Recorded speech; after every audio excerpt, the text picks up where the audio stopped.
Hi everybody and welcome back to the Girly Girl Book Forum. So I hope this lighting is okay. I was getting jealous of everybody filming in front of their trees and I wanted to film in front of mine. So here it is. This is my cat. Fabulous. I am squished because literally here's my tree and here is the you can see it rocking. The coffee table. So literally there's like and my couch is literally right here. So I've got very little room to be in. And Bella is being a jerk. So I was getting really jealous of everybody else filming in front of their tree and I wanted to film in front of mine. So I'm going to try this out and try not to knock the tree over with me. So I have 4 books to share with you. I'm coming to you a little bit earlier because I know that I'm not going to be able to film on tomorrow, which is Wednesday, which is my normal weekly wrap-up day. And I just know I'm not going to be able to film, so I wanted to make sure I definitely got a video out. I do have some more videos planned that I definitely want to get out soonish, so definitely keep your eye out for those. The first book I have to share is World After by Suzanne E. This is the sequel to Angel Fall. I was not crazy about this book. I think I ended up giving it 2 or 3 stars. I just am not loving the series like everybody else is. It's definitely very gruesome and nasty, and I just felt like this was very much a filler book, not thriller, filler, where it was just not necessary to get us to the 3rd book. I just felt like nothing really got accomplished. I feel like we're just running in circles and like things aren't really getting solved at all. So I'm not the biggest fan of this as of right now. I will still finish the series out, but as of right now, I'm just not feeling it. I'm not feeling the love that everybody else is feeling. Wasn't invited to the party. And the next book I have to share with you is Winter Street by Elin Hilderbrand.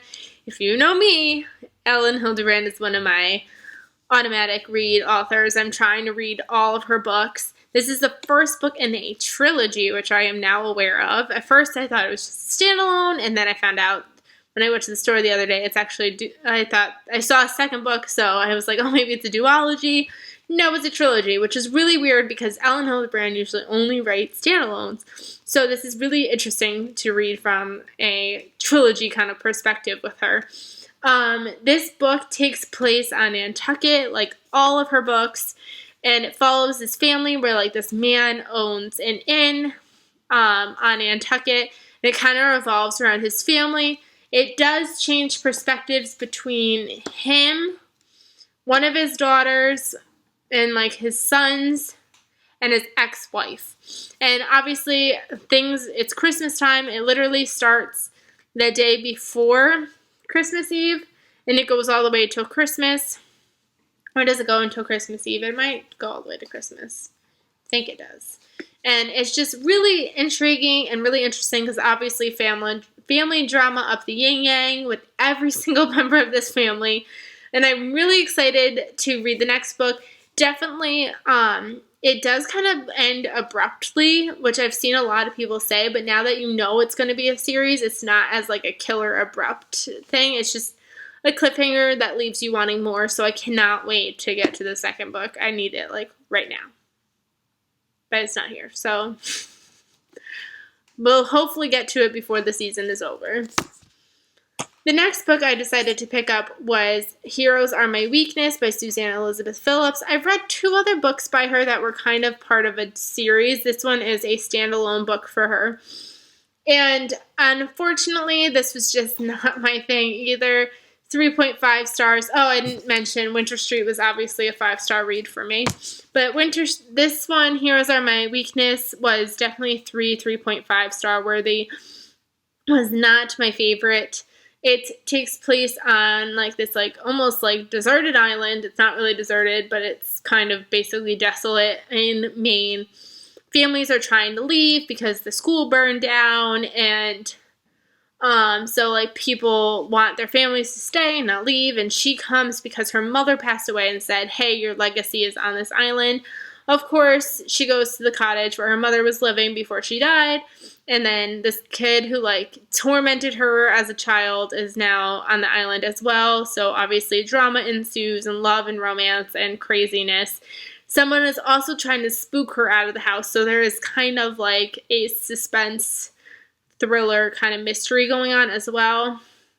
I felt like there was just so many storylines. Like everybody has their own plot line and storyline. Like she has her own storyline, which also ties into the other male character, but he also has his story, and the town has their own story, and then there's this other woman and she has her story, and it's like they're all intertwined, but it's just like, I just wish it was a little bit shorter and that it didn't have so many crazy plot lines going along with it.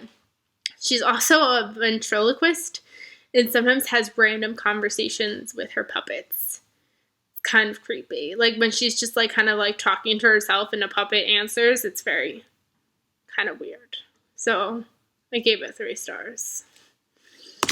And then the most recent book I read, which I'm in the middle of typing up a review for on my blog, which is something about WordPress and the Girly Girl Bookworm. I cannot remember the thing, but hopefully I will remember to leave it down below. I always forget to leave it down below, and I don't know.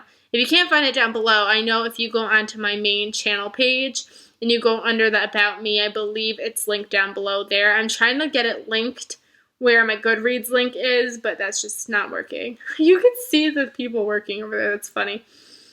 We have a pool right outside of our apartment. Well, we're on the 2nd floor. We have a pool, and then they're building another building, and you can see the people building. That's funny. But I'm reading I finished The Fifth Wave by Rick Yancey. This is the first book, and I believe a trilogy. I know the 3rd book is coming out next year. There was nothing that was compelling me to read this book. I did not want to read this book when everybody was gushing about it. I don't like aliens. I just didn't want to read it. But then I saw the movie trailer, and I kept seeing the movie trailer, and I was like, I want to see that movie. And before I see the movie, I need to read this book. I hate that I'm saying this, but I was not the biggest fan either. I gave this like 3 stars, 3.5 stars. It was not what I was expecting at all. Like, obviously, I knew aliens were coming to attack us, and that there were like 5 trials of things that were happening, and this is like the 5th trial. I thought this only was following Cassie, and I think that was my biggest mistake, because it doesn't only follow Cassie, it just abruptly changes to Ben, and it throws me completely off, because Rick Riordan doesn't even tell you that he's switching POVs, and out of nowhere, like, I remember the first chapter, it had to do with Ben, and I kept reading, like, he and Sissy, and I was like, what is happening? Like, she doesn't have a sister. I was like, maybe she's, like, going crazy, or, like, something's weird, or maybe there's another Sissy that we just didn't meet.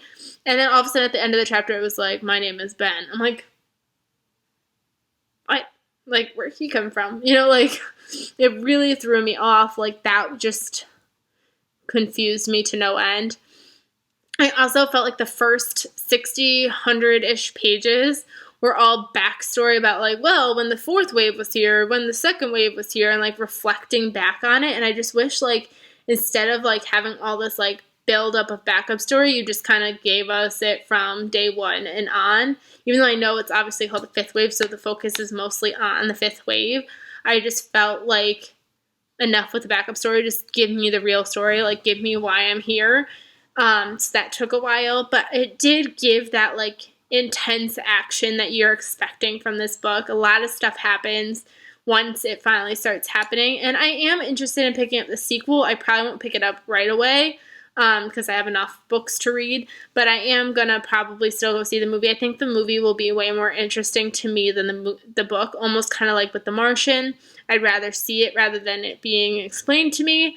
So I'm not giving up hope on this series. I'm just not on the bandwagon with everybody else who said this was so addicting, because I wasn't addicted to it at all. And the book that I'm currently reading, which I'm not currently reading anything, but what I'd like to pick up next is The Godmother by Kerry Adams. I'm really just in the mood for a contemporary right now, an adult contemporary, to just take my mood away from craziness like the 5th wave. So I might pick this up, or I might pick up a new book. The only other 2 books that I have left on my TBR is End of Days and Winter Spell. And I know I definitely am not ready for the third book yet, End of Days, and I want to really enjoy Winterspell, so I might save it for a day where I know that I'm really going to be in the mood for it rather than like force myself into it. So I think I'm leaning towards The Godmother. So I hope you guys are having a really great day. I hope you enjoyed this video, and let me know what you thought down below.